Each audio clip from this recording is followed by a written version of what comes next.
sanga ani wagati mali kono ani mali ko kan an bɛ bɛɛ lajɛlen fo i ka wagati tɔgɔya la k'a fɔ an ɲɛna k'a ko bisimila wa k'aw ma fili aw sɔgɔlen don aw ka teleso mandi de la n'o ye mali kunnafoni.net ye awɔ mali kunnafoni.net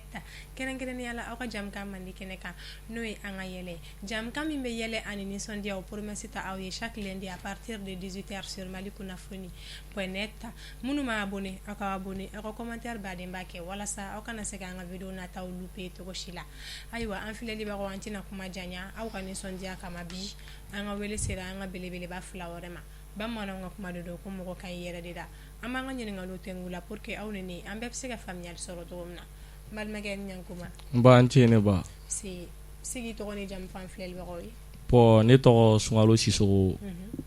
ne tɔgɔ ye Sunkalo Sisoko n balimakɛ Ɲankuma yɛrɛ dun sigi tɔgɔ ni jamu fɔ an filɛlibagaw bon ne tɔgɔ Alasani Yatara aw bisimila mali kunnafoni.net plateau kan aw nana an ka wele jaabi a diyara n ye Sunkalo sigi comédien tɔgɔ fɔ ne yɛrɛ n'an filɛlibagaw ye bon ne ka comédien tɔgɔ ye Sunkalo Comédie awɔ Alasani i bɛ se k'i comédien tɔgɔ fɔ ne yɛrɛ n'an filɛlibagaw ye bon ne ka comédien tɔgɔ ye Soka JP o tɔgɔ in sɔrɔla cogo di bon Soka JP tɛ dɔwɛrɛ ye JP o ye ne yɛrɛ tɔgɔ ye kabini ne ma don comédie kɔnɔ genre JP J o ye jumeau ye o ye filani de ye quoi donc ne yɛrɛ kun y'o ye ya bon P o ye palace ye quoi donc ne yɛrɛ kun bɛ wolo la bon comédie kɔnɔ de Soka in nana quoi bon Soka in fana tɛ dɔwɛrɛ ale ye Gawan de donc bon Gawan ka ca comédie kɔnɔ directement fana y'a kɛ Soka ye quoi Soka voilà ayiwa Sunkalo Comédie o de tɛ awɔ o tɔgɔ in sɔrɔla cogo di bon Sunkalo Comédie in sɔrɔla don dɔ la ne kun bɛ fɛ ka don comédie kɔnɔna la wa a ka di n ye ka art kɛ donc n y'a fɔ grand frère dɔ ye n y'a ɲɛfɔ o ɲɛna o ko problème fosi t'a la a y'a fɔ n ɲɛna ko mais ko sani ka don comédie kɔnɔna la qu'est-ce que tɔgɔ dɔ bɛ n na n ko n ko tɔgɔ kɔni tɛ ne la n ko mais a ma di ne ye ka tɔgɔ kirikara ninnu kɛ n na quoi n ko parce que mɔgɔw b'a kɛ i b'a fɔ Sabtel quoi a ko non ko problème t'a la ko n k'a kɛ Sunkalo le comédien n ko non n ko tin ci n yɛrɛ sɔrɔla k'a lajɛ dɔrɔn k'a kɛ Sunkalo Comédie directement quoi bon Sunkalo Comédie sɔrɔla ten sira de fɛ mais i bɛ baara wɛrɛw kɛ comédie kɔfɛ ou bien i bɛ école de la non ne tɛ baara fosi kɛ ne bɛ kalan dɔrɔn de la j'ai fait la 11e SS n bɛ 11e année de la quoi san wɛrɛ bɛ bac kɛ awɔ san wɛrɛ n bac kɛ ayiwa an tɛ yɛlɛ an ma daminɛ Soka la ouais directement an ka humour dɔ ok bon an kɔni natɔla sisan ne yɛrɛ de dabali banna an sera arada la taxi y'an jigi an yɛrɛ hakilila ko yen de taxi y'an jigi an y'a fɔ an ɲɛna k'an bɛna Africa Club de la a taara an jigi assemblée da la quoi o ma kɛ baasi an bɛ bɔ yen k'an bɛna ɲininkali kɛ ne ka 100 binna n ko min biriki y'a ta sani min sen bɔ kan n y'a sɔrɔ 60 de bɛ yen ne dabali banna pewu Soka 100 binna awɔ sani k'i sen bɔ i y'a sɔrɔ 60 ne y'a sɔrɔ 60 de don an tɛna ji d'i ma ou bien a ka ɲi non n ka sɛbɛ yɛrɛ n bɛ n sɛbɛ yɛrɛ de la ayiwa Sunkalo an b'i bolo bon cɛ dɔ de tun b'an ka yɔrɔ la quoi cɛ ni fatɔ de quoi i ma a tɔgɔ ko Fatɔ Madu donc Fatɔ Madu de ɲɛ bɔra ne tanti dɔ fɛ a ye Ala minɛ ka taa ka yɛlɛ ne tanti ka so bili sanfɛ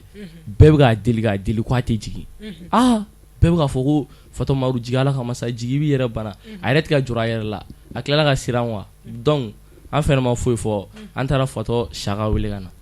Fatɔ Saka nalen dɔrɔn donc Fatɔ Saka y'a jɔ i ko i tɛ jigin de i tɛ jigin problème t'a la a ye taa lampe 50 la san n b'a tigɛ ni colololo a bɛ bin a y'a to deli la Ala kama k'i fa n'i ba kama ayiwa Soka oui baara ka ca ko nin bɛna e y'a choisir kɛ comédien ou bien i bɛ baara wɛrɛw kɛ comédie kɔfɛ bon alhamdulilayi o question fana diyara n ye bon comédie kɔfɛ sani an k'an da bila kɔfɛ an bɛ ɲɛfɛla fana fɔ bon ne ye comédie choisi mun na parce que kabiri ma k'a ye ni n sigira mɔgɔw kɛrɛfɛ n bɛ mɔgɔw layɛlɛ kabiri bi tɛ quoi kabiri bi tɛ n y'a ɲini n ka k'a ye position dɔ fɛ n ma o ɲɛ sɔrɔ mais Ala nana n'a ka naw ye position jumɛn bon position caman ni mɔgɔ caman bɛ ɲɔgɔn dɔn n y'a ɲini u fɛ n'o bɛ se ka ni comédien dɔ ɲɛ yira i n'a fɔ jɔn ni jɔn bon sani n ka yɛlɛbugu dɔn n bɛ Sewa Yiriwa mɔgɔ wulu a cɛtiriw su ye ya i n'a fɔ Duse Petit Bandi ninnu ya a kun ka di u ka ne olu ɲɛ yira ɲɔgɔn na donc a ma nɔgɔn wa bɛɛ tɛ se ka diya ye donc o senfɛ n ma ɲɛ sɔrɔ ala y'a diya ye terikɛ dɔ bɛ yen nɔ a tɛ ka numéro di yan ya donc ne a tɛ wele a tɛ kɔma ka numéro di yan ne ye kɔma wele directement o de kɛra ne don cogoya la faamuyali sɔrɔ la sunkalo comédie ko jumɛn de la e fana y'a choisir kɛ comédien ou bien bon mɔgɔ wa i da kan ye mun ye i da kan ye o ye wa ya bon depuis ne fitinin wa art de diyara n ye kojugu wa art diyara n ye kojugu wa parce que n bɛ catiri ni fɛnw nɛgɛ n b'a fɔ ninnu bɛ catiri kɛ mun de b'a kɛ olu bɛ nin kɛ olu ye mɔgɔ ye ne fana ye mɔgɔ ye mun ne fana tɛ se ka nin ɲɔgɔnna kɛ quoi ya donc ne taalen 10e na direct bon dessin bɛ yen musique bɛ yen ya ne fana directement ne ko wala ni yɛrɛ opportunité n bɛ se ka art kɛ cogoya min na quoi donc n taara art dramatique la an ka misi yɛrɛ ko ye Isa Laluma de yɛrɛdɔnbugu Isa Laluma ayiwa mais e dontɔ la comédie la i ma problème sɔrɔ famille la parents m'ont opposé ouais non o kɛra problème ti mɔgɔ i dontɔ la fɛn o fɛn na i bɛ dɔɔnin sɔrɔ a la wa n ye problème sɔrɔ a la n fa ka côté la n ba ka côté la mais n ba kɔni y'a fɔ n ɲɛna ko mɔgɔ kɔni i da kan ye mun ye i da kan ye o ye wa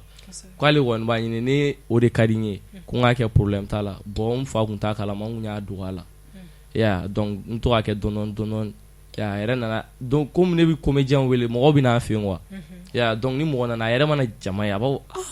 nin bɛɛ nana sunkalo nɔfɛ kɔri nin ye hɛrɛ tuma dɔ la ne fana bɛ nkalon tigɛ an b'a fɔ ko an bɛna exercice kɛ ya don la a taara bɛn an tournage la ya an tournage yɛrɛ la yɛrɛ fo ne yɛrɛ k'u y'a tigɛ wa u y'a tigɛ i ma o de la an donna so kɔnɔ ne sɔrɔla ka kuma bɛɛ ɲɛfɔ an ɲɛna a ma gɛlɛya foyi k'a la bilen a ko n k'a kɛ an tɛ yɛlɛ an bɛ zɛn taara ne sunkalo la bon nin kɛra musomani 3 de tun b'an ka classe kɔnɔna la wa kelen tɔgɔ Fatim kelen tɔgɔ Jɛnɛba ale ni kelen tɔgɔ Mami bon Fatim yɛrɛ de k'u bɛɛ la nagarabani ye kosɛbɛ koyi kabako donc n'u bɛ ka taa Sotarama na u bɛ bɔ Mayanbugu de quoi an ka école bɛ lycée public la Ɲamana lycée public la u bɛ Sotarama ta Ɲamana lycée public la ka na donc n'u bɛ ka nalen u bɛ Sotarama de ta u mana se poste la u sɔrɔ ka taxi coincé ka taxi ta dɔrɔmɛ 100 diɲɛ don o don ninnu b'o kɛ mɔgɔ yɛrɛ b'u ye école la mɔgɔ cɛ ninnu yɛrɛ staru yɛrɛ ya wa tranquille dɔrɔn donc an fana ma foyi fɔ u don kelen u bɛnna taxi tigi dɔ de u ye taxi tigi coincé ka taxi ta donc u bɔra Mayanbugu quoi u ye Mayanbugu u y'a ta Sotarama na ka na jigin poste la ka taxi ta u ye taxi de ta donc u nana bon Fatim y'a sɔrɔ u ka classe donna wa mais u fila si tɔ u ka classe ma don donc u ka nale u sera courda la donc u girinna ka bolo ko Fatim ko ala an ka classe donna koyi u to boliboli la k'u bɛ taa u bolila ka bɔ Sotarama kɔnɔ dɔrɔn taxi kɔnɔna la dɔrɔn ka vitesse ta taxi tigi fana bolila ka bɔ ne ba dɔrɔmɛ 100 dɔrɔn don koyi ala kama an ka wari di yan donc mɔgɔ fɛn bɛ u maloyara quoi yɛlɛ ko kun bɛna ɲini k'an yɛrɛ faga o don la tiɲɛna o don a bɛ na kɛ n'o don ma nɔgɔya Fatim groupe Suka ani ok an ka taa don dɔ an tɔntɔ de bɔra village la ale bɔra village la donc ala y'a kɛ a ye fɛn sɔrɔ a taara sigi yɔrɔ bon piscine ni fɛn ninnu bɛ yen olu ka d'a ye a b'a plonger don dɔ la soba dɔ filɛ nin ye Musabugu kɛrɛfɛ Sota dun yɛrɛ kɛrɛfɛ k'a bɛ a fili bon an t'an ti k'a fɔ a ye ko nin fɛn ko nin ni piscine tɛ kelen ye a y'a to la ne dɔgɔnin de ye cuillère ta a bɛ fɛ ka ji de min ni cuillère o don a ye cuillère de ta ji b'a la k'a sigi tan an tora o kuma na dɔrɔn ni tɔntɔ porokotora ka bin cuillère kɔnɔ an y'a ɲini an m'a ye hali sisan an m'a ye kɔrɔ dɔ fari koli ji kan wa hali sisan an m'a ye ale kɔni ale bɛ nkalon tigɛ dɛ dɔgɔtigɛla fila tɛmɛ nin kan hali sisan a bɛ ka to ta ayiwa Suka fɛn jumɛn de ka di e yɛrɛ ye fɛn jumɛn ka di ne ye bon n'i ko fɛn jumɛn ka di ne ye diɲɛ ka ca dɛ bon n'i bɛ se ka fɛsɛ parce que bon diɲɛlatigɛ in yɛrɛ kɔnɔ fɛn min ka di ye dɔrɔn diɲɛlatigɛ la fɛn min ka di ne ye bon diɲɛlatigɛ la adamadenya de ka di ne ye mais fɛn jumɛn man di ye bon fɛn man di ne ye o ye janfa de ye munna janfa man di ye dɔ de y'i janfa dɔ ye ne janfa an ka taa o histoire ne ɲɛfɔ mɔgɔ ɲɛ t'an na an fila ni dɔrɔn de bɛ yan yɔrɔ bon janfa de man di ne ye si kow ka ca ya den dɔ kun bɛ yen nɔ n y'a dɔn ko gogo de don i ma ne ko don ba cɛ kabaw don dɛ ayiwa den dɔ kun bɛ yen nɔ a tɔgɔ mami u yɛrɛ tɛ ko ɲuman kɛ o ya donc komi u yɛrɛ ɲuman na mami o ne b'i si ba ale kun si bannen don quoi ne ta tiɲɛ sera sɛ ma dɔrɔn a bɛ don muru jago la voilà donc a sera ne ma ne fana y'a don jago la siɲɛ kelen ya donc directement ne n'a ye ko caman caman fɛ mais wagati mun na ko kun ka gɛlɛn ne bolo dɔɔnin o b'a sɔrɔ cogoya tɛ yen a m'a faamu quoi directement girinna ka i n'a ye fɛn o fɛn fɛn sani fɛn o voilà fɛn fɛn kura ka fɛn fɛn ne voilà fɛn kura ka fɛn a faamuyali donc sɔrɔ la a ye ya ayiwa Sunkalo fɛn jumɛn de ka di i yɛrɛ fɛnɛ bon diɲɛlatigɛ yɛrɛ kɔnɔna la fɛn mun ka di ne yɛrɛ yɛrɛ o ye catiri de o ye catiri de fɛn jumɛn man di i ye fɛn mun ka go ne ye diɲɛlatigɛ la o ye jigilatigɛ de ka mɔgɔ jigilatigɛ jigilatigɛ yɛrɛ de man di ne ye ne ba ko dɔ m'e fana ka fɛn o ayi fɛn fosi ma kɛ ne ta la mais ne b'a ye a bɛ kɛ mais a man di ne yɛrɛ de quoi a man di ya faamuyali sira la Sora an bɛ don min na ko bi gɛlɛya jumɛn de b'i ka baara in kɔnɔ ni ko bon baara yɛrɛ ta la tɛ taa gɛlɛya kɔ kosɛbɛ o ye jagosa de bon ni wagati in na gɛlɛya min bɛ ne kan a ka ca mais n bɛ dɔ de fɔ n tɛna bɛɛ fɔ quoi voilà bon ni wagati in kɔnɔna na déjà mɔgɔ dɔw bɛ mun bɛ se k'i dɛmɛ cɛtiri kɔnɔ a bɛ sira dɔw nɔgɔya donc o gɛlɛya b'a la dɛmɛbaga ko voilà et puis tournage kɔnɔna na fana i b'a sɔrɔ mɔgɔ dɔw bɛ seere t'u la parce que u b'a la e b'a la u b'a kɛ mɔgɔ lankolon ko ye k'a sɔrɔ o tɛ quoi ya bon bɛɛ gɛlɛya dɔɔnin bɛ ko in kɔnɔna na ne bolo an bɛ yɔrɔ min na sisan Sunkalo gɛlɛya jumɛnw de b'i fɛnɛ kan bon a ye mun fɔ a tɛ tɛmɛ o kan wa diɲɛ ko o ko gɛlɛya dɔɔnin kɔni bɛ sɔrɔ a yɔrɔ partie dɔɔnin na wa ya a ye mun fɔ ne fɛnɛ ta ye ten position de wa ya dɛmɛbaga quoi hali ni maliyɛn se bɛ dɔ ye k'i dɛmɛ bi tant k'i yɛrɛ ma wuli ka s'a ma karisa n dɛmɛ a t'a k'i ye bon o gɛlɛya de bɛ yen nɔ mais o de ka ɲi Sunkalo n'i y'a dɔn mɔgɔ bɛ se k'i dɛmɛ e de bɛ s'a ma ou bien ouais i bɛ s'a ma mais i b'a fɔ n'a tigi b'i lamunumunu i bɛ courage ta ouais n y'o faamuya i ye mun fɔ o don n'Ala sɔnna an b'a kɛ ten tɔ aw si tɛ se rap la bon ouais an bɛ se rap la e bɛ Sora bɛ se Sunkalo ma kan jɔlen fɔ fɔlɔ ouais non ne tɛ rap kɛ ne tɛ rap i tɛ dɔnkilida fan si la dɔnkilida ne tɛ dɔnkilida la o Sunkalo e ka kow ma ɲi dɛ n'an gɛrɛ Sora la yan fɛ yen nɔ rap jumɛn de kɛ kunatɔ rap wa ou bien rap jumɛn ayi ni émission bɛ ban kunatɔ rap i bɛ se o fɛnɛ la ayiwa wa kow bɛ yan filɛlibagaw kunatɔ rappeur dɔ tun b'an bolo fana ayiwa Sora i furulen don wa non ma furu fɔlɔ kow bɛ yen kɔni bon hali ko a tɛ yen fɔlɔ dɛ parce que Sora kana na n ba i ye sa kow bɛ go kana ba furu ye fɛn dɔ ye i bɛ mɔgɔ ɲini seere bɛ mɔgɔ min na e ma mɔgɔ sɔrɔ seere bɛ min na fɔlɔ bon i bɛ mɔgɔ lajɛ de fɔlɔ sani ka sinon a bɛ sɔrɔ kɔni o mais i b'a tigi ka taabolo de lajɛ fɔlɔ voilà o de kama donc ni taabolo m'i ci dɔrɔn voilà mais Sora yɛrɛ bolo muso jumɛn ye muso furuta ye sa bon muso jumɛn ye muso furuta ye muso min bɛ i dɔ gɛlɛya la a b'a ku et puis zankɔrɔ a kɛra i fɛ i fantanlama o kɔni o de ye muso ye o ye muso furuta ye o ye muso furuta ye donc ne bɛ muso furuta ne b'a kɛ muso min kɛra i fɛ gɛlɛya la ayi bon hali ni gɛlɛya tɛ muso minnu yɛrɛ b'a dɔn ya comme ji bɛ tɛmɛ mɔgɔ jimi sira fɛ cogo min na a yɛrɛ b'a dɔn a tɛmɛ ka di ne jimi sira fɛ cogo min na dɔrɔn quoi o de ka di voilà o de ye ne muso ye mais an ka segin ka ne ka question na sa i ko ko muso t'i bolo mais kow fɛnɛ tɛ yen bon kow bɛ yen a banna sinon ni tun ye nkalon tigɛ u ɲɛ b'an na dɛ non kow bɛ yen kow ka di i ye kosɛbɛ bon o kɔni a ka di n ye kojugu ayiwa ko k'i ka d'a ye ayiwa u ɲɛ b'i la o ayiwa Sunkalo i fɛnɛ furulen tɛ ayi ne ye denmisɛnnin ye kow tɛ yen foyi tɛ yen Sunkalo ouais foyi tɛ sɛbɛ la n'i ye nkalon tigɛ u ɲɛ b'an na dɛ u ɲɛ b'a la ko fosi tɛ yen ayiwa ni ko min mana kɛ ko i k'i b'a la n'a bɔra plateau in kan ko t'a bolo ni ye cɛmisɛnnin ne b'a sɔrɔ 2 3 yɛrɛ de b'o kabakoro ayiwa an ka wagati kɔni kurora jam kan sera a kuncɛ yɔrɔ la Sora kumakan laban jumɛn de b'e bolo ka fan filɛlibagaw ye ani kanubagaw ye bon kumakan min bɛ ne bolo ka lase an filɛlibagaw ni kanubagaw ma o ye an b'u fo dante foli mun na quoi c'est n'i y'a mɛn i ɲɔgɔn dɔnkɛla tɛ yen mɔgɔ de bɛ ka tigɛrɛ f'i kunna kosɛbɛ donc an kɔni an bɛ foli belebeleba f'u ye et puis mɔgɔ min fana a ka d'u ye k'an ye n'an tɛ ka ɲɔgɔn ye an ka foli b'u fana ye fo ka s'a dan na donc o kɔni de bɛ ne bolo ka lase u ma. Faamuyali sera la Singalo kumakan laban jumɛn de b'i fana bolo ka fan filɛ bon kumakan laban min bɛ ne bolo k'a fɔ an filɛlikɛbagaw ye ale ni kanubaw ye u ka dɛmɛ dɔrɔn wa i ma dɛmɛ dɔrɔn dɛmɛ ko de b'an bɛɛ la ya ni mun se kɛra mun ye o b'an dɛmɛ wa ale ni minnu fana bɛ fɛ ka wuli catiri kɔnɔna la k'u bɛ fɛ k'a kɛ vraiment u jija baara in tɛ taa courage kɔ quoi ya hali ni mɔgɔ y'a essayer k'i décourager cogo cogo i k'i jija quoi i k'a dɔn ko Ala bɛ yen voilà o de bɛ ne bolo k'a fɔ. Faamuyali sera la ayiwa an tɛ yɛlɛ san bɛ yɛlɛ Soka bɛ sɔrɔ ka kunatɔ arapo in kɛ ne kɔni t'a dɔn kunatɔ arapo in ye min ye mais